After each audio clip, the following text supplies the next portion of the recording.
നിങ്ങൾ തന്നെ ചിന്തിച്ചു കാര്യങ്ങൾ ചെയ്യുന്നവരാണെന്നാണല്ലോ നമ്മൾ വിചാരിക്കുന്നത്. അവിടെ തന്നെ കുഴപ്പം വരുന്നു എന്ന് പറയുന്നതുകൊണ്ടാണ് അതിനോട് പതിത്വം ഉണ്ടായത്, സ്റ്റിഗ്മ.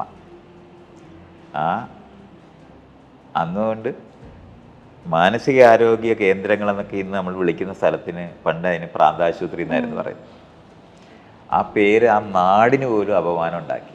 നിന്നെ ഊളംപാറയിൽ നിന്ന് ഇറക്കി വിട്ടതാണോ എന്ന് ചോദിക്കുക, നാട്ടുകാർ തമ്മിൽ സംസാരിക്കുന്നു. കുതിരവട്ടത്ത് നിന്ന് പോയോ എന്ന് ചോദിക്കുക. ഇതൊക്കെ രണ്ട് പ്രസിദ്ധമായ രണ്ട് മാനസികാരോഗ്യ സ്ഥലങ്ങളാണ്. അപ്പോൾ അവിടെ ആ സ്ഥലത്ത് നിന്ന് ഇപ്പോൾ ഒരാൾ നിങ്ങൾ എവിടെ നിന്നാണ് വരുന്നത്, ഞാൻ ഊളംപാറയിൽ നിന്ന് വരുന്നത് പറയത്തില്ല, തിരുവനന്തപുരത്ത് നിന്ന് പറയത്തില്ല. ഊളംപാറക്കാരനൊരിക്കലും ഞാൻ ഊളംപാറയിൽ നിന്ന് വരുന്നതെന്ന് പറയത്തില്ല. അത്രത്തോളം ഈ അവജ്ഞയും പതിത്വവും കൽപ്പിച്ചത് ചികിത്സയില്ലാത്ത രോഗവും ഞാൻ സ്വന്തമായി എനിക്ക് രോഗമുണ്ടെന്ന് പറയാൻ കഴിയാത്ത നിലവാരത്തിൽ ഞാനെന്ന് പറയുന്ന വശമെന്ന് അവിടെയാണ് പ്രശ്നം ഉണ്ടായത്.